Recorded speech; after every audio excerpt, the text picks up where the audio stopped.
नमस्कार, मी स्नेहा. आपण पाहताय साम टीव्ही. साम संजीवनी या आरोग्य विशेष कार्यक्रमात आपलं स्वागत. मंडळी, आजकाल स्त्री आणि पुरुष या दोघांमध्येही थायरॉइडची समस्या जी आहे, हा थायरॉइड आजार खूप मोठ्या प्रमाणावर दिसतो आणि त्यामुळेच कुठेतरी स्त्री पुरुष दोघांमध्येही वंध्यत्वाची समस्या वाढीस लागलेली आहे. प्रकर्षाने ती जाणवते आणि त्यामुळेच यावर उपचार करून जर तुम्हाला घ्यायचे असतील, तुम्हाला जर सुद्धा थायरॉइडमुळे वंध्यत्व आलं असेल, तर तुम्ही सुद्धा द आयुर्वेदिक थायरॉइड क्लिनिक पुणेमध्ये या सगळ्या संदर्भातले TRDP उपचार घेऊ शकता. याविषयी बोलण्यासाठी आपल्यासोबत आहेत द आयुर्वेदिक थायरॉइड क्लिनिक पुणेच्या संचालिका डॉक्टर सुषमा पाटील.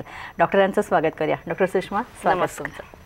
तर डॉक्टर सुषमा पाटील यांच्याशी आपण चर्चा करणार आहोत, मात्र त्याआधी त्यांची थोडक्यात ओळख करून देते. डॉक्टर सुषमा पाटील या TATC म्हणजेच द आयुर्वेदिक थायरॉइड क्लिनिकच्या संचालिका आहेत. डॉक्टर सुषमा पाटील या गेल्या 15 वर्षांपासून थायरॉइड स्पेशलिस्ट, थायरॉइड तज्ज्ञ म्हणून काम करतात. तसंच थायरॉइडसाठी त्यांनी TRDP म्हणजेच the thyroid reactivation and detoxification programme ही उपचार पद्धती विकसित केलेली आहे आणि या सगळ्या संदर्भातच माहिती देण्यासाठी आपण डॉक्टरांना इथे आमंत्रित केलेलं आहे. चला तर मग आपण डॉक्टरांशी चर्चा करणार आहोत, मात्र त्याआधी TATC विषयी माहिती देणारा एक छोटासा व्हिडिओ पाहूया. थायरॉइडची गोळी घेताय तरीही वाढत्या वजनामुळे त्रस्त आहात. अंगावर किंवा चेहऱ्यावर सूज येते, विनाकारण थकवा येतो, काम करण्याची इच्छा होत नाही आणि पचनाच्या तक्रारी सुद्धा आहेत. मूड स्विंग्स, नैराश्य, विनाकारण ताण येतो, चिडचिड होते, रडायला येतं, विस्मरण होत आहे. महिलांमधील अनियमित पाळीची समस्या आहे. चला तर मग ही परिस्थिती बदलून टाकूया. TATC मधील TRDP म्हणजेच थायरॉइड रिॲक्टिव्हेशन अँड डिटॉक्सिफिकेशन प्रोग्रामच्या मदतीने हजारो रुग्णांचा विश्वास जिंकलेल्या जवळच्या द आयुर्वेदिक थायरॉइड क्लिनिक शाखेला भेट द्या आणि खात्रीशीर उपचाराने मिळवा निरोगी आयुष्य आणि गमावलेला विश्वास. TATC मध्ये उपलब्ध सुविधा, तज्ज्ञ आणि अनुभवी डॉक्टरांची टीम आणि त्यांचं मार्गदर्शन, कॉपीराइटेड उपचार पद्धती, आंतरराष्ट्रीय शोध निबंध मान्यता प्राप्त, पेटंट प्रकाशित औषधे, संशोधनाने तयार केलेली औषधे, घ्यायला आणि बाळगायला सोपी अशा स्वरूपामध्ये उपलब्ध, कोणतेही साईड इफेक्ट्स नाहीत. आधुनिक आणि परिपूर्ण अशा उपचार पद्धती पुणे, नाशिक, मुंबई, कराड, कोल्हापूर इत्यादी ठिकाणी महाराष्ट्रामध्ये 8 शाखा. खात्रीशीर उपचारासाठी आणि अधिक माहितीसाठी आजच भेट द्या TATC ला, द आयुर्वेदिक थायरॉइड क्लिनिकला. कॉन्टॅक्ट नंबर 9764001410 आणि 9764004480. खात्रीशीर उपचारासाठी द आयुर्वेदिक थायरॉइड क्लिनिक. या व्हिडिओनंतर आता आपण चर्चेला सुरुवात करणार आहोत. डॉक्टर, हल्ली थायरॉइडचं प्रमाण वाढतंय, मात्र थायरॉइडमुळे वंध्यत्व कशा प्रकारे येतं आणि त्याचा स्त्रियांवर आणि पुरुषांवर कसा परिणाम होतो? बेसिकली जर आपल्या थायरॉइड क्लिनिकचं जर नाव बघितलं तर T.H.Y.R.O.I.D.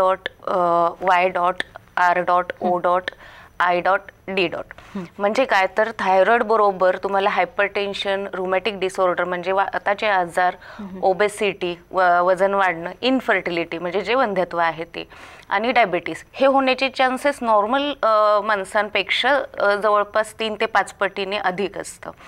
इनफर्टिलिटीचा ज्यावेळेला आपण विचार करतो ना, त्यावेळेला आज बघितलं तर 5 जोडप्यांपैकी एका जोडप्याला वंध्यत्वाचा समस्या जी आहे ती जास्त प्रमाणात भेडसावते. आता याचा थायरॉइडशी काय संबंध येतो तर थायरॉइडचं प्रमाणसुद्धा खूप जास्त वाढलं आहे आणि त्याचं कारण म्हणजे थायरॉइड हा लाईफस्टाईल डिसऑर्डर आहे. मग बऱ्याचदा काय होतं की म्हणजे आपलं खाणं पिणं, आहार विहार जिथं बिघडतोय तिथं तुम्हाला थायरॉइड होण्याचे चान्सेस वाढतात. इथं अनुवंशिकता आहे, ऑटोइम्युनिटी आहे, ऑटोइम्युन डिसऑर्डर म्हणजे अँटीथायरॉइड अँटीबॉडीज ज्यांच्यामध्ये पॉझिटिव्ह आहेत त्यांच्यामध्ये थायरॉइडचं प्रमाण जास्त वाढलेलं दिसतं आणि इनफर्टिलिटी त्याच्यामुळे दिसते. आता हे इनफर्टिलिटीचा विचार करताना मी नेहमी म्हणते की तुम्ही जर मी म्हटलं की एका हाताने टाळी वाजवून दाखवा, वाजेल का तर नाही वाजणार आहे. त्यासाठी मला दुसऱ्या हाताची गरज आहे आणि तेव्हाच टाळी वाजेल. म्हणजे ज्यावेळेला इनफर्टिलिटीचा त्रास तुम्हाला भेडसावतोय त्यावेळेला तुम्ही जसं स्त्रियांच्या बाबतीत किंवा त्यांच्या तपासण्यांची गरज आहे, त्यांच्यामध्ये काय तक्रारी आहेत हे बघण्याची गरज आहे, तितकंच गरज पुरुषांच्या मध्ये सुद्धा काही तपासण्या करण्याची आहे. त्यामुळे स्त्री आणि पुरुष दोघांच्या मध्ये सायमल्टेनियसली आपण असं म्हणू की 50-50ची गरज आजकाल जाणवते आणि थायरॉइड त्याला कुठे ना कुठे तरी कारणीभूत ठरत असतो. आता आता हे ज्या वेळेला होतं स्त्रियांच्या मध्ये जर थायरॉइड असेल तर काय काय होतं, तर बेसिकली थायरॉइड असणाऱ्या स्त्रियांच्या मध्ये ओव्हुलेशनवरती त्याचा खूप मोठा इम्पॅक्ट येतो. बीजाची क्वालिटी आणि क्वांटिटी याच्यावरती सुद्धा आपल्याला परिणाम पाहायला मिळतो. त्यानंतर लॉस ऑफ लिबिडो म्हणजे संबंधांची इच्छा नसणं हे सुद्धा पाहायला मिळतं. व्हाजायनल ड्रायनेस पाहायला मिळतो. pH मध्ये चेंजेस येतात. अशा अनेक गोष्टी आपल्याला पाहायला मिळतात. सेम थिंग ज्यावेळेला आपण पुरुषांच्या बाबतीत पाहतो त्यावेळेला पहिलं दिसतं ते म्हणजे टेस्टिक्युलर डिसफंक्शनिंग दिसतं. त्यामध्ये मग तुमचे स्पर्म क्वालिटी आहे, मोटिलिटी आहे, क्वांटिटी आहे, या सगळ्यांवरती त्याच्यावरती परिणाम दिसतो. म्हणजे ज्यावेळेला तुम्ही सिमेन ॲनालिसिस करता त्यावेळेला त्याच्या क्वांटिटीवरती सुद्धा खूप मोठा परिणाम आलेला असतो आणि हे खूप मोठं कारण आहे वंध्यत्वाचं. दुसरं आहे ते म्हणजे सेम लॉस ऑफ लिबिडो पुरुषांच्या मध्ये सुद्धा दिसतो. त्याला अनेक कारणं असतात. मग तो स्ट्रेस फॅक्टर असेल, अँझायटी असेल, अशी अनेक कारणं दोघांच्या मध्ये सुद्धा दिसू शकतात. इरेक्टाईल डिसफंक्शनिंग असेल किंवा अर्ली इजॅक्युलेशन असेल, ह्या सगळ्यांचा परिणाम म्हणून तुम्हाला वंध्यत्व येण्याची शक्यता ही खूप जास्त आहे आणि त्याला थायरॉइड डेफिनेटली अफेक्ट करतो. थायरॉइडमुळे जे वंध्यत्व येतं ते वंध्यत्व येण्यामागची नेमकी कारणं आपल्याला कशी सांगता येतील आणि TATC मध्ये यावर कशा प्रकारे निदान केलं जातं? आता वंध्यत्वाची कारणं ज्या वेळेला आपण बघतो त्यावेळेला पहिलंच मी सांगितलं की हे खरं तर लाईफस्टाईल डिसऑर्डर आहे. त्यानंतरचा जो पार्ट आहे तो म्हणजे आयुर्वेदाच्या दृष्टीनं ज्यावेळेला आपण बघतो त्यावेळेला थायरॉइड हा मेटाबॉलिक डिसऑर्डर आहे. म्हणजे त्याचा चयापचयाशी जास्त जवळचा संबंध आहे. मग चयापचय ज्या वेळेला आपण बघतो त्यावेळेला आपले शरीर जे सप्तधातूंनी बनलेलं आहे, ज्याच्यातला जो रसधातू आहे तो आहार रसातून उत्पन्न होणारा आहे. तर रसधातूपासून रक्तधातू तयार होतो, रक्तापासून मांस होतो, मेद, अस्थि, मज्जा आणि शेवटचा धातू जो आहे तो शुक्रधातू आहे.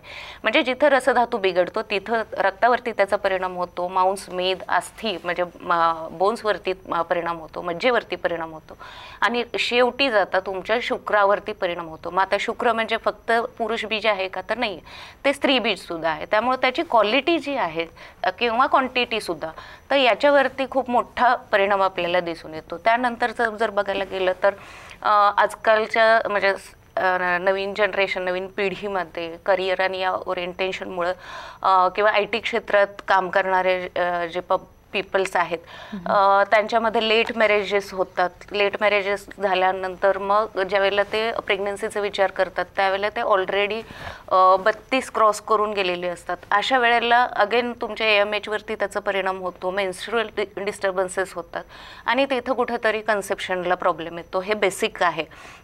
म्हणजे मी म्हणत नाही की खूप अर्ली म्हणजे 16 वर्षी 17 वर्षी लग्न करा, पण ॲटलिस्ट योग्य वयामध्ये लग्न होणं हे खूप गरजेचं आहे. त्यामुळं हे होणं गरजेचं आहे, हे एक महत्त्वाचं कारण आहे.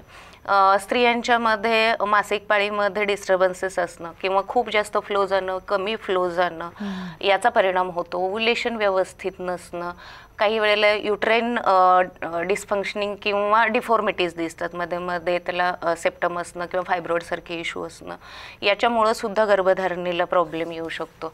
त्यानंतर जे आहे ते म्हणजे जे मगाशी मी बोललं की लॉस ऑफ लिबिडो आहे, व्हाजायनल ड्रायनेस आहे, pH जो आहे व्हाजायनल pH त्याचं प्रमाण बिघडलं किंवा त्याच्या लेवल्समध्ये चेंज झाला तर मग ते स्पर्मिसायडल ॲक्शन करतं. म्हणजे स्पर्म्स तिथं जिवंत राहू शकत नाही आणि त्यामुळे त्याचा पुढचा प्रवास तिथंच थांबतो आणि वंध्यत्वाचे तुम्हाला समस्या भेडसावू लागतात. गर्भातील बाळाची वाढ ही चांगल्या पद्धतीने व्हावी आणि एक सुदृढ बाळ जन्माला यावं, या थायरॉइड कशा काय अडथळा ठरू शकतं आणि यामागची कारणं काय आहेत?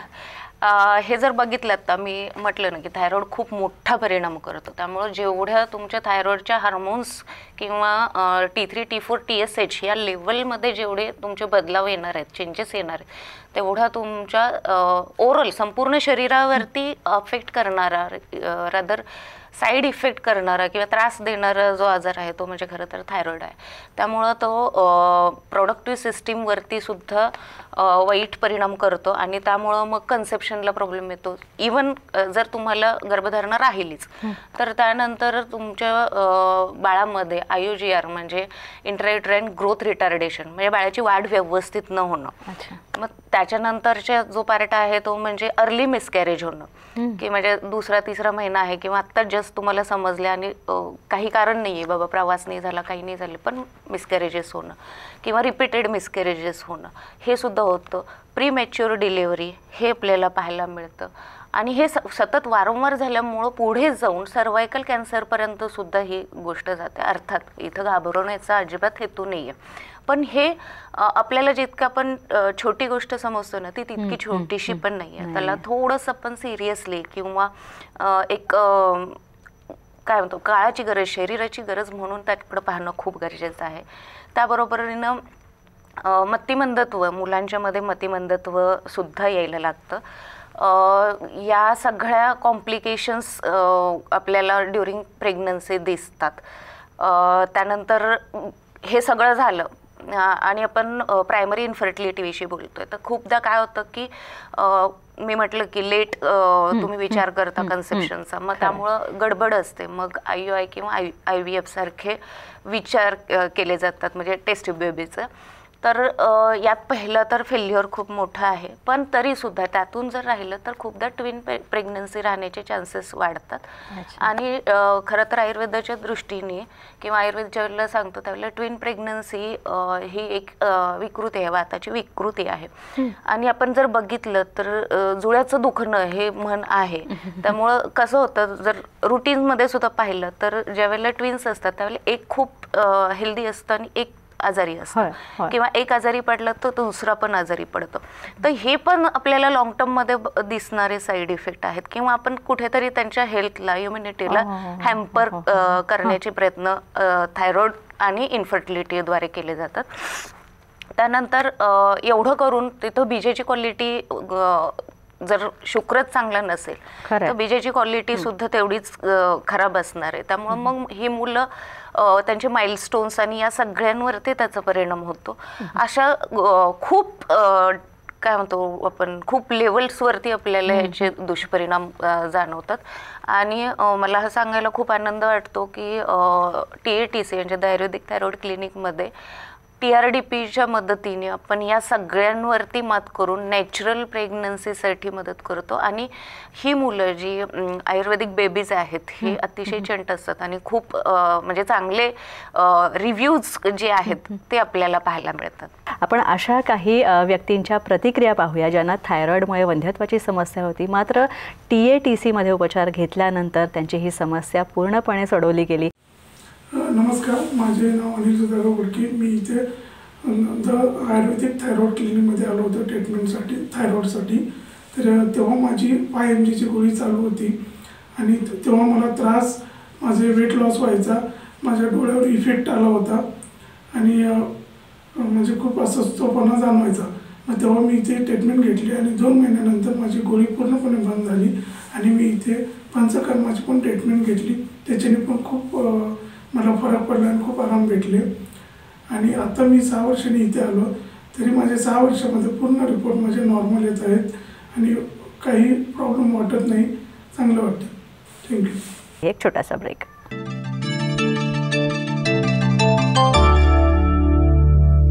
डॉक्टर, ब्रेकनंतर आपलं स्वागत. डॉक्टर, जर थायरॉइडमुळे वंध्यत्व येत असेल तर यावर TATC मध्ये कशा प्रकारे उपलब्ध आहेत? कपल ज्या वेळेला TATC मध्ये येतं त्यावेळेला फर्स्ट जे आहे ते आम्ही पंचसूत्रीपासून सुरुवात करतो. म्हणजे पहिलं आहे ते आश्वासन.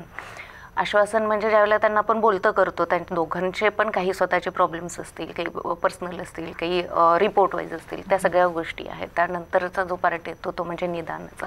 त्यानंतर ज्या गोष्टी आपल्याला गरजेच्या आहेत त्या आपल्याला इंटरनली सुद्धा काही वेळेला द्याव्या लागतात. कारण म्हणजे जर स्पर्म क्वालिटी चांगली नाही आहे किंवा बीज वाढत नाही आहे तर अशा वेळेला आपल्याला त्या अनुषंगिक मेडिसिन्ससुद्धा त्यांना द्यावे लागतात. आणि नंतरचा जो पार्ट आहे तो शोधनाचा म्हणजे डिटॉक्सिफिकेशन, पंचकर्मातले जे काही प्रोसिजर्स आहेत जे आपण TRDPमध्ये त्यांचा समावेश करू शकतो, त्या सगळ्या प्रोसेस आपल्याला तिथं फॉलो कराव्या लागतात. आणि त्यानंतरचा जो पार्ट आहे तो म्हणजे आहाराचा. अर्थात आहार हा खूप इम्पॉर्टंट पार्ट आहे कारण जे आपण खातो, आम्ही मी पहिल्यांदा सुद्धा सांगितलं की ह्या आहार रसापासूनच सगळ्या धातूंची निर्मिती होती. तर तो आहारसुद्धा आपला खूप महत्त्वाचा आहे. त्यातून मिळणारे जे पोषक तत्व आहेत त्यापासून आपले सगळे धातू तयार होणार आहेत आणि जर सगळे धातू चांगले असतील तर शुक्रसुद्धा तितकाच चांगला होणार आहे. त्यामुळे या सगळ्यांचा उहापोह तिथं केला जातो. आणि दुसरा पार्ट जो आहे ते म्हणजे जर TRDP, thyroid reactivation and detoxification programme. आता ह्याच्यामध्ये TRDPच का करतोय किंवा TRDP इन्फर्टिलिटीमध्ये योग्य आहे का, तर हे सगळं जे आहे हे जर थायरॉइडमुळं कारणीभूत असेल, इन्फर्टिलिटीची ज्यावेळेला आपण 10 कारणं बघतो त्यावेळेला थायरॉइड हे खूप हायलाइटिंग आणि खूप महत्त्वाचं कारण आहे. त्यामुळे जर थायरॉइड हे कारण नसेल तर फर्स्ट ऑफ ऑल तुम्हाला थायरॉइड हा कंट्रोलमध्ये ठेवला पाहिजे. आणि हे करत असताना तुम्हाला TRDP हे करणं खूप गरजेचं आहे. आणि जोपर्यंत तुम्ही रिॲक्टिवेट करत नाही थायरॉइडला, म्हणजे मेडिसिनवरती डिपेंडंट असून तुम्हाला जर इन्फर्टिलिटी आहे तर त्याच्या अगेन्स्ट तुम्ही त्या मेडिसिनची डिपेंडन्सी कमी करा, थायरॉइडला रिॲक्टिवेट करा, त्याचं त्याला काम नैसर्गिकरित्या करू द्यात, म्हणजे हार्मोनल डिस्टर्बन्स जो आहे तो कमी होईल. आणि अर्थातच हे सगळं ज्यावेळेला आपण करत असतो त्यावेळेला हे सगळे जे मेडिसिन्स आपण वापरतो ते हार्मोनल डिस्टर्बन्सच्या आजारांवरती नॉन हार्मोनल ट्रीटमेंट किंवा हार्मोनल मेडिसिन्स वापरले जातात. या सगळ्या प्रोसेस ज्या आहेत ह्या कॉपीराइटेड प्रोसेस आहेत, पेटंटेड मेडिसिन्स वापरले जातात, क्लिनिकल ट्रायल्स याच्या झालेल्या आहेत, याच्यामध्ये हार्मोनल इंजेक्शन्स खूप मोठ्या प्रमाणात वापरले जातात. आणि त्यामुळं ती महिला ॲक्च्युली खरं तर त्रस्त होते. म्हणजे वजन वाढणं विनाकारणचं, म्हणजे एकतर थायरॉइड आहे, थायरॉइडमुळे वाढणारं वजन, प्लस हे हार्मोन्सच्या मेडिसिन्स किंवा जे इंजेक्शन्स आहेत त्याच्यामुळे वाढणारं वजन, शिवाय शारीरिक होणारा त्रास, मानसिक होणारा त्रास, या सगळ्यांमधून ती अक्षरशः पिळवटून गेलेली असते. म्हणजे त्याच्यामध्ये मग ते परत डिप्रेशन, अँझायटी, रडणं, चिडचिड, अशा सगळ्या तिच्या त्या सायकोलॉजिकल कंडिशन्ससुद्धा सुरू होतं. आणि ह्याच्या अगेन्स्ट TATCमध्ये ज्यावेळेला आपण आयुर्वेदिक पद्धतीनं करतो त्यावेळेला इथं मनाचा खूप मोठा विचार केला जातो. म्हणजे तुम्हाला जर स्ट्रेस आहे, तुम्ही जर अँक्शियस आहात, तुम्ही तिथं मानसिकरित्या जर सक्षम नाही आहात तर तुम्ही नॅचरली कन्सीव्ह करूच शकणार नाही. त्यामुळं पहिला जो पार्ट आहे तो मनाला सांभाळणं, आणि मन हे आपलं अतिशय काय म्हणू आपल्या शरीराला तोलून धरणारं एक साधन आहे असं मला वाटतं. मग आणखी खूप मिसकन्सेप्ट आहेत की फक्त प्रेग्नन्सी राहणं आणि बेबी डिलिव्हर करणं एवढंच, पण तसं नाही आहे. तुम्हाला ॲक्च्युली गर्भसंस्कारसुद्धा तिथं खूप महत्त्वाचे आहेत. आणि गर्भसंस्कार म्हणजे प्रेग्नन्सीनंतर फक्त म्युझिक ऐकणं, काही व्यायाम करणं एवढं नाही आहे, तर त्याच्या बरोबरीनं की रादर त्याच्या अगोदरपासून म्हणजे बीजशुद्धी करण्यापासून, म्हणजे तुमचे काही अनुवंशिक दोष असतील, म्हणजे फॉर एक्झाम्पल आईला थायरॉइड असेल तर मुलांना किंवा पुढच्या पिढीला थायरॉइड होण्याचे चान्सेस आहेत जास्त, किंवा वडिलांना असेल तरी होण्याचे चान्सेस जास्त आहे. तर अशा प्रतीची अनुवंशिकता जी आहे ती आपण ह्या पंचकर्म किंवा TRDPच्या माध्यमातून ज्यावेळेला आपण डिटॉक्सिफिकेशन करतो त्यावेळेला ते कमी करण्याचा प्रयत्न करतो की जेणेकरून ते पुढच्या पिढीला त्रस्त करू नयेत. आणि त्यामुळं बीजशुद्धी झाली की येणारी जी पिढी आहे ती एकदम सक्षम, स्ट्रॉंग आणि इम्युनिटीनी युक्त अशी होते. त्यानंतरचा जो पार्ट आहे तो म्हणजे ड्युरिंग प्रेग्नन्सी, म्हणजे पहिले 9 महिने जे आहेत त्यामध्ये सुद्धा तुम्हाला त्या डाएट, मेडिसिन याचं पूर्णपूर मार्गदर्शन केलं जातं जेणेकरून तुमची नैसर्गिक प्रसव व्हावा. कारण ज्यावेळेला तुमचं सिझेरियन होतं त्यावेळेला ते नंतर तुम्हाला त्रासदायक होतं, मग कंबर दुखणं, पाय दुखणं, हाडांना ठिसूळपणा येणं, ह्या सगळ्या गोष्टी तुम्हाला नंतर जाणवायला लागतात. किंवा अंगावरचं दूध कमी पडणं, कारण जोपर्यंत नैसर्गिक प्रसूती होत नाही तोपर्यंत शरीराला सुद्धा त्या हार्मोन्स किंवा त्या सगळ्या गोष्टी प्रॉपर होत नाहीत आणि म्हणून दूध कमी पडतं बाळाला. त्यामुळे या सगळ्यांवरती आपला एक प्राथमिक भर असतो. बाळाबरोबर आईची देखील काळजी घेतली जाते आणि आफ्टर डिलेव्हरी म्हणजे प्रसूतीनंतर सुद्धा दोघांची काळजी कशी घ्यावी याचे सुद्धा मार्गदर्शन याच्या अंडर केलं जातं. द आयुर्वेदिक थायरॉइड क्लिनिकचा थायरॉइड आणि वंध्यत्वाचा प्रवास जो आहे त्याबद्दल थोडा सांगा. मला लक्षात येईल की बाकीचे सर्व उपाय केल्यानंतर जिथं वजन वाढलं होतं तिथं ज्यावेळेला आपण TRDP सारखे उपचार करतो त्यावेळेला तिथं 10 किलो वजन कमी होतं, वजन कमी होतं, प्रेग्नन्सी राहते, अशा अनेक गोष्टी आपल्याला तिथं जाणवतं. यात आणखी एक छोटंसं उदाहरण सांगायचं आहे, म्हणजे जे खरं तर खूप कॉन्ट्राव्हर्शियल आहे, पण आमच्याकडे एक कपल आलं होतं इन्फर्टिलिटीचे इश्यू घेऊन. त्यांना थायरॉइडसुद्धा होता, तर त्यांचं एज होतं 39. आता आपण बघितलं तर 40 to 45 हा मेनोपॉझल पिरियड असतो आणि प्रायमरी इन्फर्टिलिटी होती, एकदाही गर्भधारणा राहिलेली नव्हती. तर यामध्ये त्यांनी असं सांगितलं की आम्ही अगोदर भरपूर उपचार केले आणि आता आम्ही एका ठिकाणी लाईफ टाईम IVF-साठी पैसे भरलेत. तर इथं मला थोडंसं म्हणजे काय म्हणतो थोडं फनी वाटलं की म्हणजे जिथं तुमची मर्यादा संपते किंवा तुमच्या बीजेची क्वालिटी कमी होते तिथं तुम्ही अशा पद्धतीचे फॉल्स कमिटमेंट का करता. जे काही आहे ते तुम्ही प्रत्यक्षात सांगा. असे फॉल्स कमिटमेंट करून लोकांची भूल करणं हे खरंच खूप चुकीचं आहे. आणि मला हे प्रेक्षकांना पण सांगायचं की अशा पद्धतीच्या कुठल्याही भूलथापांना बळी पडू नका. जे तुमच्याकडं प्रामाणिकपणे आलेले रिपोर्ट आहेत त्याच्यावरती काम करा किंवा काही ठिकाणी तुम्ही एक्सेप्टन्स दाखवा. पण अशा डिलेड एज किंवा या फॅक्टरमध्ये होतात, नाही असं नाही आहे, पण ते खूप कमी पर्सेंटेजमध्ये होतं. तशा याच्यामुळे काय होतं की जर फेल्युअर आलं तर पेशंट जे आहेत ते स्वतः मानसिकरित्या दुर्बल होतात किंवा मग ते खचले जातात. तर असं नको व्हायला. त्यामुळे ह्या पद्धतीचं कुठलेही टॉल क्लेम TATC मध्ये केलं जात नाही. ज्या गोष्टी सरळ स्पष्ट आहेत त्या स्पष्टपणे सांगितल्या जातात. त्याबरोबरीनं दुसरा एक पार्ट आहे म्हणजे जिथे ओव्ह्युलेशन प्रॉपर होत नाही तिथं आपण डिकोशा म्हणजे पंचकर्मातलीच एक ट्रीटमेंट आहे, डिकोशा आहे, ओक्लिन आहे. याचे खूप चांगले रिझल्ट्स येतात ज्याने गर्भाशयाची स्थिती किंवा सक्षमता चांगली वाढते आणि 9 महिन्यापर्यंत त्या गर्भाला धारण करण्यासाठी ते गर्भाशय तयार होतं. ही जी TRDP थेरपी आहे याच्या वापराने या उपचार पद्धतीमुळे अनेकांना वंध्यत्वापासून मुक्ती मिळालेली आणि संतती प्राप्ती झालेली आहे. तर त्यापैकी काही रुग्णांच्या प्रतिक्रिया पाहूया. नमस्कार, माझे नाव शर्मिला राजेश डुंगरे, राहणार जुन्नर जिल्हा पुणे. माझ्या लग्नाला 9 वर्ष होऊनही मला प्रेग्नेन्सी राहत नव्हती. मला PCODचा त्रास होता. त्यासाठी आम्ही वेगवेगळ्या ठिकाणी डॉक्टरांची ट्रीटमेंट घेतली, परंतु मला प्रेग्नेन्सी राहिली नाही. ॲलोपॅथीची औषधं घेऊन माझे वजन खूपच वाढले आणि मला एकदाही प्रेग्नेन्सी राहिली नाही. शेवटी आम्हाला डॉक्टरांनी टेस्ट टू बेबी करण्याचा सल्ला दिला. नंतर आम्हाला डॉक्टर विक्रांत पाटील सर यांच्या TATC थायरॉईड क्लिनिकची माहिती मिळाली व आम्ही 2014मध्ये ट्रीटमेंट सुरू केली. ट्रीटमेंट चालू केल्यानंतर माझे वजन 10 किलोनी कमी झाले आणि मला 9 महिन्यात प्रेग्नेन्सी राहिली आणि मला मुलगा झाला. आता माझा मुलगा ओम हा 8 वर्षांचा आहे. डॉक्टर विक्रांत पाटील सर आणि डॉक्टर सुषमा पाटील मॅडम यांनी आम्हाला खूप छान मार्गदर्शन केले आणि छान ट्रीटमेंट दिली. त्याबद्दल त्यांचे आणि त्यांच्या संपूर्ण स्टाफची मी खूप खूप आभारी आहे. धन्यवाद. थायरॉईडवर उपचार करण्यासाठी TRDP जी थेरपी आहे ही उपचार पद्धती TATC मध्ये उपलब्ध आहे. द आयुर्वेदिक थायरॉईड क्लिनिकमध्ये उपलब्ध आहे. याचा तुम्ही लाभ घेऊ शकता आणि त्यासाठी स्क्रीनवर जे नंबर दिलेत ते नोट डाऊन करून घ्या आणि त्यावर संपर्क करून तुम्ही या सगळ्या उपचार पद्धतींचा लाभ घेऊ शकता. डॉक्टर सुषमा, तुम्ही इथे आलात त्यासाठी खूप खूप आभार तुमचे. नमस्कार. यानंतर आपण साम संजीवनीमध्ये इथेच थांबतोय. पुन्हा भेटूया नवीन विषयांसह आणि नवीन तज्ज्ञांसह. तोपर्यंत नमस्कार.